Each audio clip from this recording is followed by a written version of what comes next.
حضرت سیدنا امام حسین رضی اللہ تعالیٰ عنہ کی شہادت کے حوالہ سے یہ اجتماع ہے۔ امت مسلمہ کچھ آزمائشوں کا شکار ہے، کچھ ہمارے ذہن اس طرح کے ہو گئے، عام آدمی سے لے کر بڑے آدمی تک کہ کوئی بات بڑی جلدی ہمارا ذہن قبول ہی نہیں کرتا۔ کسی دوسرے کی طرف جانا یا کوئی اور بات کرنا یہ تو بڑی لمبی بات ہے، عام جو سادی باتیں ہیں وہ بھی ہمارے ذہن مشکل سے قبول کرتے ہیں، چونکہ شکوک اتنے ڈال دیے گئے ہیں، شک اتنا پیدا کر دیا گیا ہے، تفریق اتنی ہے، بدگمانی اتنی ہے، بری سوچ اتنی زیادہ ہے، بڑی مشکل ہے لوگوں کا کچھ چیزوں کو قبول کرنا۔ ہم لوگ جو ڈیوٹی کرتے رہتے ہیں تھوڑی تھوڑی، تو ہم اصل میں اذان دیتے ہیں، صرف اذان دیتے ہیں کہ چلو بتا دے لوگوں کو کہ نماز کا وقت ہو گیا ہے، باقی اس سے زیادہ ہم اپنی حیثیت نہیں سمجھتے۔ اذان دینا ذمہ داری ہے، تو اللہ تعالیٰ جب تک موقع دے گا اذان ہوتی رہے گی۔ کچھ لوگ صحابہ کے بارے میں کمزور جملے بولتے ہیں، غلط باتیں کرتے ہیں، کچھ اہل بیت نبوت کے بارے میں غلط باتیں کرتے ہیں، یہ صرف سنی ہے جو حق چار یار کا نعرہ بھی کھول کے لگاتا ہے اور یہ نعرہ حیدری یا علی بھی کھول کے لگاتا ہے۔ یہ اللہ نے صرف ہمیں مقام، وہ الگ بات ہے کہ ہم لوگ سننے کو تیار نہیں، سمجھنے کو تیار نہیں کہ اللہ نے ہمیں مرتبہ کتنا عطا فرمایا ہے، یہ صرف ہماری۔ امام حسین کی شہادت کا کچھ تھوڑا سا پس منظر۔ شہادت ہمارے ہاں بیان ہوتی ہے اس انداز میں کہ لگتا ہے کہ کسی مظلوم بندے کو کسی نے پکڑا ہوا تھا تو وہ سارے اسے مار رہے تھے اور وہ منتیں کر رہا تھا کہ مجھے نہ مارو، اتنی ہائے ہائے کی جاتی ہے کہ محسوس ہوتا ہے کہ امام علی مقام بڑے پریشان تھے کہ کسی طریقے سے، اور ان کا خاندان بڑا تکلیف میں تھا کہ جلدی کہیں کربلا سے نکل جائیں۔ حالانکہ اس دھرتی پہ، اس کائنات پہ صبر، شجاعت، استقامت اور حوصلہ جس سے کائنات سیکھے گی وہ صرف امام حسین ہی ہے۔ اتنے بڑے صابر آدمی کے بارے میں اس طرح کا رویہ اختیار کرنا کہ وہ تو گویا اس طرح کر رہے تھے کہ بس کسی طریقے سے میری معذرت، تو یہ امام حسین کی مظلومیت سنا کے لوگوں کو اس طرح کا کر دیا جاتا ہے، یہ انداز بتایا جاتا ہے کہ شاید واقعہ کربلا رونے دھونے کا نام ہے، حالانکہ بات یہ نہیں ہے۔ یزید کی لشکر جو امام حسین کے مقابلے میں آیا، امام حسین کے لشکر کی تعداد 72 تھی، تو یزید نے 22,000 آدمی، مجھے بتائیے 72 کا 22,000 سے کوئی مقابلہ ہوتا ہے؟ بولیے۔ عمر بن سعد نے پھر عبید اللہ ابن زیاد کو لکھا کہ 22,000 بندے تھوڑے ہیں، کچھ بندے زیادہ بھیج۔ تو عمر بن سعد کو عبید اللہ ابن زیاد کہنے لگے کہ تو پاگل تو نہیں ہو گیا، 72 کے لشکر کا 22,000 بھیجا، اور کتنا بھیجوں؟ تو اس نے کہا تمہیں یہ نہیں پتا یہ لوگ کون ہیں؟ یہ مولا علی شیر خدا کی اولاد ہے، ان میں ایک ایک شخص ایسا ہے جو 1,000 کے مقابلے میں لڑنا جانتا ہے۔ تو یہاں کمزوری دکھائی جاتی ہے، ہمارے بچے سمجھنے لگے ہیں کہ یہ شاید کوئی ایسی داستان ہے، اور اس طرح کا ماحول ٹی وی پہ میں دیکھ رہا تھا، اس طرح کا ماحول بنایا جاتا ہے جیسے کوئی خوف ہے، یعنی واقع کربلا کوئی ایسا واقعہ جسے دیکھ کے خوف طاری ہو جائے، بچے راتوں کو ڈرے، وہ اکیلے درخت دکھائے جا رہے ہیں اور تیر دکھائے جا رہے ہیں۔ او یار کیا قوم کی تربیت کر رہے ہیں؟ واقعہ کربلا حوصلے کا نام ہے، دلیری کا نام ہے۔ سنیں بات اصل میں کیا تھی، بڑے ٹھنڈے دماغ سے میری بات کو سمجھیے گا۔ حضرت مولا علی شیر خدا کے بعد مسلمانوں کے متفقہ امیر بنے تھے حضرت امیر معاویہ۔ انہیں امیر کس نے بنایا تھا؟ امام حسن نے، حضرت علی کے بڑے صاحبزادے۔ حضرت امام حسن نے ان سے صلح کی، انہیں خلافت دی، اور صحیح بخاری میں نبی پاک نے فرمایا تھا میرا بیٹا حسن سردار ہے، جب مسلمانوں کی جماعتوں میں لہو بہ جائے گا تو حسن ان کی صلح کرا دے گا۔ وہ صلح امام حسن نے کرائی، جناب امیر معاویہ امیر بن گئے۔ حضرت امیر معاویہ رضی اللہ تعالیٰ عنہ بڑا پیار کرتے تھے نبی پاک سے، بڑا احترام کرتے تھے حضور کے خاندان کا۔ ان کی جو اجتہادی خطائیں ہیں وہ اپنی جگہ پہ موجود ہیں، چونکہ امام حسن نے ان سے صلح کر لی، لہذا ہم بھی ان کے بارے میں کوئی جملہ کہنے کے مجاز، ہماری مجبوری امام حسن ہے، اس لیے کہ جسے امام حسن صحیح کہے پھر امام حسن کے ماننے والے کو اسے غلط نہیں کہنا چاہیے۔ حضرت امیر معاویہ رضی اللہ تعالیٰ عنہ کا جب وصال ہوا تو حضرت امام حسن پہلے ہی ان سے وصال کر گئے، آپ کو زہر دے دیا گیا، آپ شہید ہو گئے۔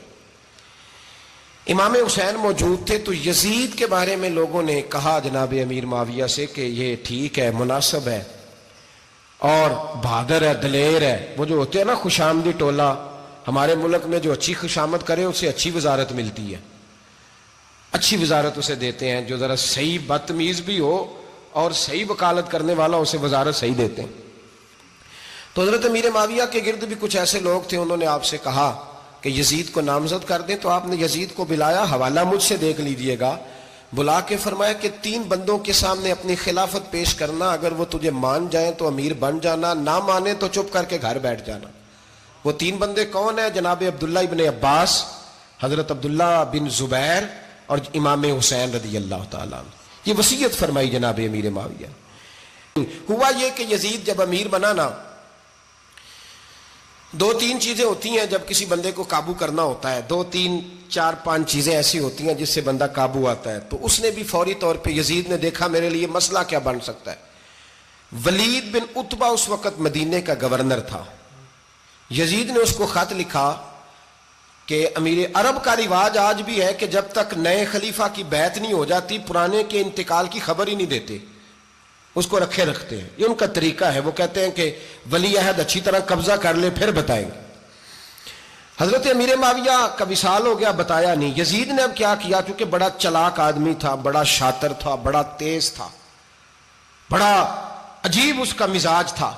یہ چلاک لوگ زندگی میں ہمیشہ دھوکہ کھاتے ہیں، چلاکیاں انسان کو گراتی ہیں اور اتنا منہ چھیل جاتا ہے کہ منہ پہچانا ہی نہیں جاتا. بندہ اپنے آپ کو رب رسول کے حوالے کر دے تو اللہ بڑی بہترین جزائیں عطا کرتا ہے. یہ لوگ تیزی دکھاتے ہیں بعض. تو یزید بھی تیزی دکھانے والا تھا. اس نے ولید کو خط لکھا، کہنے لگا کہ فوری طور پہ عبداللہ ابن عباس کو بلاؤ اور اسے کہو میری بیعت کریں. یہ جو بیعت ہوتی تھی نا، یہ بھی سن لے کیا ہوتی تھی. یہ بیعت حلف ہوتا تھا. حلف کہ میں اللہ رسول کے نام پہ حلف دیتا ہوں کہ میں یزید کی اطاعت کروں گا، میں اس کے خلاف کوئی بغاوت نہیں کروں گا. یہ بیعت لوگ سمجھتے ہیں کہ بس ہاتھ پکڑنے کا نام بیعت تھا. اس بیعت کا متبادل جمہوری ملکوں کے اندر ووٹ آیا ہے، اس کا متبادل لفظ. تو کہا بیعت کریں. حضرت عبداللہ ابن عباس کو بھی بلاؤ، عبداللہ بن زبیر کو بھی بلاؤ، امام حسین کو بھی بلاؤ. امام حسین آدھی رات کے وقت بیٹھے تھے مسجد نبوی میں، چونکہ 5 نمازوں کی آپ امامت کرتے تھے. ہن اللہ خیر کرے، جڑا نماز پڑھائے ہو مولوی تو جڑا ٹل پائے ہو پیر، جڑا مہینہ نہ نہائے چھوٹا پیر، تو جڑا 6 مہینے نہ نہائے ہو بڑا پیر. کہتے بابا پہنچے ہیں، کڑے چھڑے جو پہن لیے. بھائی امام حسین تو نمازیں پڑھاتے تھے، مولا علی تو نمازیں پڑھاتے تھے، مسجد کے خطیب تھے. اب اس کو تو مولوی کہہ دیا جاتا ہے بیچارے کو. تو ملنگ کون ہوتا ہے جی؟ کہتے جڑا کپڑے کٹ پائے. کیا تماشا ہے، قوم جدھر دل کرتا ہے نکل جاتی ہے.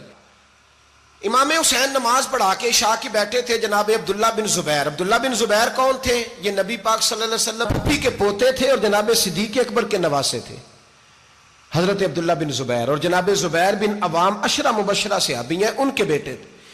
بہت زیرک آدمی تھے. یہ بھی امام حسین کے پاس بیٹھے تھے. عبداللہ ابن عباس بھی تھے جو حضور کے چچا کے بیٹے ہیں، اس امت کے پہلے مفسر ہیں قرآن پاک. یہ لوگ بیٹھے تھے. تو ولید نے ایک بندہ بھیجا، اس نے آ کے کہا جناب آپ کو گورنر صاحب نے بلایا ہے. تو عبداللہ بن زبیر کہنے لگے حسین اس وقت بلانے کی بات سمجھ میں نہیں آئی. تو امام حسین بڑے بصیرت والے تھے، اللہ نے بصیرت دی تھی. کہنے لگے عبداللہ آپ کو سمجھ نہیں آئی، مجھے سمجھ آ گئی ہے، امیر معاویہ وصال کر گئے اور یہ ہمیں جو بلایا گیا ہے نا، یہ یزید کی بیعت کے لیے بلایا گیا ہے. تو کہا پھر آپ آدھی رات کو نہ جائیں، آپ کے لیے خطرہ ہوگا. تو امام حسین فرمانے لگے خطرہ حسین کو نہیں ہوتا، حسین کو خطرہ نہیں. کہا پھر بھی آپ مہربانی کریں ذرا احتیاط سے جائیں. تو جناب عبداللہ ابن زبیر نے، عبداللہ ابن عباس نے 14 بندے نیزے دے کے، تلواریں دے کے امام حسین کے ساتھ بھیجے اور کہا کہ امام حسین اگر اس نے کوئی غلط ملت بات کی نا، زبردستی بیعت کرنے کا کہا، تو آپ بس کوئی ایک بات اونچی آواز میں کر دینا، یہ سپاہی پیچھے آ جائیں گے. امام حسین ان 14 بندوں کو لے کے گورنر ہاؤس پہنچ گئے. جب آپ وہاں پہنچے اس نے بتایا، اس نے کہا جی حضرت امیر معاویہ انتقال کر گئے اور آپ نے یزید کی بیعت کرنی ہے. تو امام حسین فرمانے لگے میں چھپ کے بیعت نہیں کروں گا، مجمع لگاؤ، جمعے والے دن اعلان کرو. جو طریقہ ہے حضرت ابوبکر صدیق کا، جو طریقہ ہے حضرت عمر فاروق کا، جو انداز حضرت عثمان غنی کا ہے، جو مولا علی کا ہے، سر عام اعلان کرو. اگر ساری دنیا یزید کی بیعت کرے گی تو میں بھی تیار ہوں. تم مجھ سے بیعت لے کے پھر لوگوں کو بتانا چاہتے ہو کہ حسین بیعت ہو کر رہے ہیں تو تم کیوں نہیں کر رہے؟ میں عام آدمی نہیں ہوں لہذا چھپ کے بیعت نہیں کرتا. جب یہ بات کی نا تو ولید بڑا نرم دل تھا اور امام حسین کی شان کو جانتا تھا. وہ جانتا تھا یہ نبی پاک کا خاندان ہے. اس نے کہا جی مجھے تو حکم تھا، باقی آپ حضور کے نواز ہیں، میں کر کچھ. وہاں ایک بڑا بدبخت شخص بیٹھا تھا، عبد الملک بن مروان. وہ ولید سے کہنے لگا کہ اگر حسین آج تمہارے ہاتھ سے نکل گئے تو تمہارے لیے بہت بڑا مسئلہ کھڑا ہو جائے، انہیں جانے نہ دینا، یا بیعت کراؤ یا ان سے کہو جنگ کے لیے تیار ہو. تو امام حسین رضی اللہ تعالیٰ عنہ کے کانوں میں آواز گئی تو فرمانے لگے ابن مرجانہ، اگر تیرے اندر جرت ہے تو آ سامنے حسین کے، اس کے کانوں میں باتیں نہ کر، کانا پھوسی نہ کر، باہر آ میدان میں، شرارت نہ کر، باہر آ، میں تمہیں ابھی بتاتا ہوں کہ حسین سے مقابلہ کرنے کا انجام کیا ہے. یہ کہہ کہ امام حسین باہر نکلے، اپنے بھائی محمد بن انفیہ کو بلایا، عبداللہ بن زبیر، عبداللہ ابن عباس، ڈھیر سارے لوگ اکٹھے ہو گئے. فرمایا یہ معاملہ ہے، اب کیا کرنا ہے. یاد رکھیں ووٹ برادری کا نہیں ہوتا، ووٹ برادری کا نہیں، ووٹ دین کا ہوتا ہے. جو بندہ دین کے، ملت کے، مذہب کے معیار پہ پورا نہ ہوتے اسے حکمت کے تحت بھی ووٹ دینا جائز. ہاں یہ بات سچی ہے تو بہرحال سچی ہے، یہ یاد رکھ لے. ہمارے ووٹ سے کوئی ایم این اے، ایم پی اے جتنے ظلم کرے گا ووٹ دینے والا اس کے ظلم میں شریک ہوگا، بالکل 100%. یہ لکھ لیں بات. ہم اس وقت بڑی جلدی، پتہ نہیں ہمیں کیا مسئلہ ہو جاتا ہے، اتنا اتنی مصیبت انہیں نہیں بنی ہوتی، نہیں یہاں بنی ہوتی ہے. خدا کا خوف کریں. امام علی مقام ووٹ ہی مانگ رہا تھا نا یزید، اور پھر اس نے بڑے بڑے لالچ دیے. اس نے کہا کہ آپ 5-4 صوبے ہیں جس کی گورنری مرضی رکھ لیں، دولت آپ کی مرضی کی. تو پھر آج ہمیں بھی لوگ مشورہ دیتے ہیں، کہتے ہیں مسجد میں سیاست نہیں ہونی چاہیے. میں نے کہا کیا کریں، یہ امام حسین ہمیں مجبور کر گئے، کوئی نہ کوئی بات کرنی پڑی جاتی ہے. امام علی مقام نے فرمایا چھپ کے ووٹ کی بات، بیعت کی بات نہیں ہو سکتی. آپ نے جا کے لوگوں سے مشورہ کیا تو وہ کہنے لگے حضور وقت ابھی مناسب نہیں ہے، آپ اس طرح کریں یہاں رکیں، ہم مکے سے، عراق سے، کوفے سے لوگوں کو بلاتے ہیں، یہاں ایک بڑی مجلس مشاورت قائم کرتے ہیں. امام حسین فرمانے لگے اگر تم مشاورت قائم کرو گے تو ولید اور عبد الملک بن مروان وہ تو جنگ کرنے کو تیار ہیں. اور نبی پاک نے فرمایا ایک مینڈا ہوگا جس کی وجہ سے مدینے کی گلیوں میں لہو بہے گا.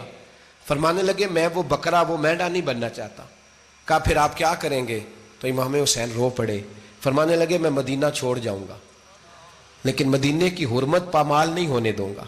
امام علی مقام آدھی رات کے وقت نکلے. سیدہ فاطمہ کا دروازہ ایک اس دن تھا جس دن حضرت مولا علی کوفے چلے گئے، اور دوبارہ آج تالا لگا جب امام حسین نکلے. آپ جنت البقیع کے پیچھے کھڑے ہو کے حضور کا روضہ دیکھنے لگے. اس وقت گنبد تو نہیں ہوتا تھا، روضہ دیکھنے لگے. نانا تیرے کرم کے خزینے کی خیر ہو، میں جا رہا ہوں تیرے مدینے کی خیر ہو. سارا خاندان لے گئے، مکے تشریف لے گئے. حج کے ایام قریب آنے والے تھے. امام حسین نے وہاں لوگوں سے باتیں کی. جب امام حسین وہاں سے پہنچے تو کوفے سے خط آنے لگے. کوفہ حضرت علی کا دارالخلافہ تھا، وہاں آپ کے محبین، پیار کرنے والے ڈھیروں تھے. انہیں خط لکھے کہ حضور آپ چپ کر کے بیٹھے ہوئے ہیں اور ہمارے اوپر یزید مسلط ہو گیا ہے. آپ اگر میدان میں نہیں نکلیں گے، آپ نہیں آئیں گے تو ہم اللہ کی بارگاہ میں شکوہ کریں گے کہ کوئی ہماری کمان کرنے کو تیار ہی نہیں ہوا. اور وہ خط 1 2 3 نہیں آئے، وہ خط اتنے تھے کہ 3 بوریوں میں بھرے تھے امام حسین نے، 3 بوریوں میں. اب مجبوری ہو جاتی ہے، حق کے لیے کئی دفعہ بات کرنا مجبوری ہوتی ہے. اگر نہیں کرے گا تو پھر اس کو بھی قبر میں جواب دینا پڑے گا. امام علی مقام رضی اللہ تعالیٰ عنہ نے مکے میں اب لوگوں کو جمع کیا مشورے کے لیے. ہر بندے نے کہا حضور وہ بلا تو رہے ہیں پر اپنے وعدوں کے پکے بڑے کم لوگ ہوتے ہیں، بڑے کم لوگ. جسے زندگی ہو پیاری وہ یہیں سے لوٹ جائے. میرے قافلے میں شامل کوئی کم ظرف نہیں ہے. بڑے کم لوگ ہوتے ہیں جو ارادوں کے، وعدوں کے ہمیشہ ساتھ چلنے کے پکے ہوتے ہیں، ورنہ بڑے لوگوں کو گرمی لگنے لگتی ہے، بڑے لوگوں کی مشکلات آتی ہیں، بڑے لوگ ایسے ہوتے ہیں جن کی مجبوریاں بن جاتی. کہا حضور وہ پکے نہیں، آپ نہ جائیں. ہر بندے نے کہا حالات ٹھیک نہیں، حالات گراؤنڈ ریالٹی صحیح نہیں. یہی مشورہ آج بھی ہر بندہ دیتا ہے، ابھی حالات نہیں. اتنے خراب حالات کبھی نہیں ہوئے تھے جتنے امام حسین کے دور میں تھے. لیکن فرمایا میں دین کے خلاف غلط حکمران کو مسلط ہونے کی اجازت غلط حکمران کو مسلط ہونے کی اجازت مزاحمت کروں گا، مخالفت کروں گا۔ امام کہنے لگے کوئی بات نہیں، وہ میرے ساتھ چلے نہ چلے لیکن میں کوفے جاؤں گا، وہ لوگ میرے ساتھ کھڑا ہونے کو تیار ہے تو وہ جھوٹ ہے یا سچ ہے پر میں چلوں گا۔ جب امام علی مقام نے اصرار فرمایا تو جو آپ کے قریبی صحابہ کرام کی اولادیں تھی ساری، یہ بھی اب بیماری ہے، کچھ لوگ کہتے ہیں جی صحابہ نہیں ساتھ چلے، تو میں کہتا ہوں اہل بیت نبوت کے تو کل افراد 21 تھے، تو 72 میں باقی اولادیں کس کی تھیں؟ وہ ساری صحابہ کی اولادیں تھیں، وہ سارے۔ پتہ نہیں کیوں اس طرح کا فلسفہ بیان کیا جاتا ہے جس میں حالات خراب ہو۔ حضرت سیدنا امام علی مقام کو جب بہت زیادہ کہا گیا نا تو امام حسین رضی اللہ تعالیٰ انہوں نے فرمایا چلو میں ایک کام کرتا ہوں، مسلم بن عقیل کو بھیجتا ہوں، حضرت علی کے بھتیجے ہیں، امام حسین رضی اللہ تعالیٰ عنہ کے چچا کے بیٹے ہیں، حضرت عقیل کے صاحبزادے مسلم بن عقیل بڑے سمجھدار آدمی تھے، معاملہ فہم تھے، بڑے جری تھے، اتنا زبردست مشورہ کم لوگ دیتے ہیں جتنا حضرت مسلم بن عقیل دیتے تھے۔ ان کو بھیجا گیا کوفے۔ اب اس میں بڑی تفصیل ہے، وہ اپنے 2 بچے بھی لے گئے۔ جب وہ کوفے پہنچے نا تو کوفے پر جناب نعمان بن بشیر کی حکومت تھی، آپ گورنر تھے اور اہل بیت سے بڑی عقیدت رکھنے والے، نرم رویہ۔ عبید اللہ ابن زیاد کوفے کا گورنر نہیں تھا، یہ کسی اور علاقے کا تھا۔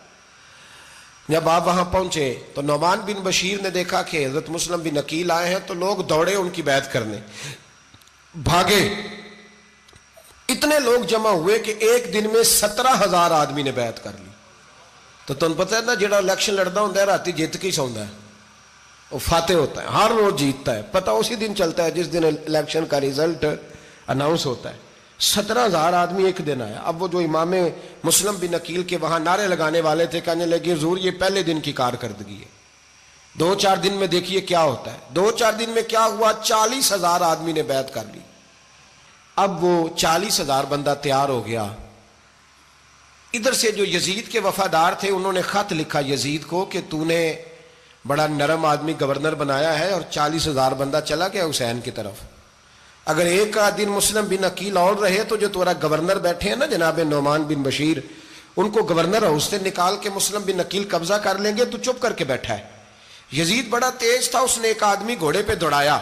عبید اللہ ابن زیاد ایک اور علاقے کا گورنر تھا پر بڑا ظالم سا بدماش تھا، بڑا سخت گیر آدمی تھا۔ اس کو کہا کہ تو پہلے ایک صوبے کا گورنر ہے، جا تجھے دوسرا صوبہ بھی دیا۔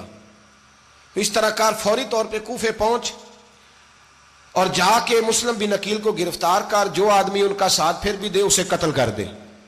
اس نے کیا کیا؟ وہ آدھی رات کو آیا، منہ چھپایا، جبہ پہنا، لوگ سمجھے امام حسین آ گئے۔ بہت سارے لوگوں نے اس کے نعرے بھی لگائے۔ وہ چپکے سے داخل ہوا اندر، اور چپکے سے داخل ہو کے اس نے سب سے پہلا کام یہ کیا کہ نعمان بن بشیر رضی اللہ عنہ کو معزول کیا، کوفے کے گورنر ہاؤس پہ قبضہ کیا۔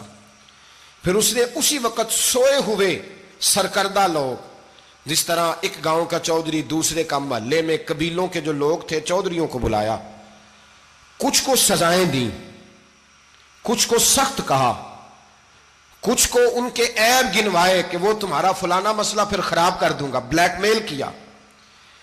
صبح ہونے تک حالات اگر تم نے میرے قابو میں نہ کیے تو یاد رکھنا بڑا مشکل ہوتا ہے حق پہ کھڑا ہونا، بڑی چیزیں لوگوں کو یاد آتی ہیں، اللہ جانتا ہے۔ پہلے کچھ ہوتا ہے، بعد میں معاملہ کچھ ہوتا ہے۔ حضرت مسلم بن عقیل کے ساتھ جس دن عبید اللہ ابن زیاد آیا 40,000 کا لشکر تھا۔ اگلے دن صبح ہوئی، اگلے دن تو یہ حال ہو گیا کہ آپ جب کوفے کی جامع مسجد میں زور کی نماز کے لیے گئے تو 5-7 ہزار آدمی نماز پڑھنے آیا، اور جب مغرب کا وقت آیا تو لوگوں نے چند ہزار لوگ رہ گئے، نماز کی نیت باندھی۔ ایک مسئلہ بھی سمجھ میں آئے گا، لوگوں نے نماز کی نیت باندھی تو حضرت مسلم بن عقیل امامت کر رہے ہیں، ہاتھ باندھے ہوئے ہیں، تو بہت سارے لوگوں نے پیچھے ہاتھ چھوڑ دیے۔ ایک بندے نے دوسرے سے پوچھا وہ ہاتھ کیوں نہیں باندھتے؟ کہنے لگے اگر عبید اللہ ابن زیاد کے کسی بندے نے دیکھ لیا نا تو ہم اسے کہیں گے ہم تو نماز پڑھ ہی نہیں رہے تھے، ویسے ہی کھڑے تھے، ہاتھ ہی نہیں باندھے سرے سے۔ جب نماز کی امامت باندھی تو 10-11 صفیں تھیں۔ جب مسلم بن عقیل رضی اللہ تعالیٰ عنہ نے سلام پھیرا تو پیچھے بندہ ہی کوئی نہیں تھا۔ حضرت مسلم بن عقیل کو گرفتار کیا گیا۔ عرب کا رواج تھا دشمن کو سخت سزا دیں تاکہ باعث عبرت بنے۔ بہت اونچا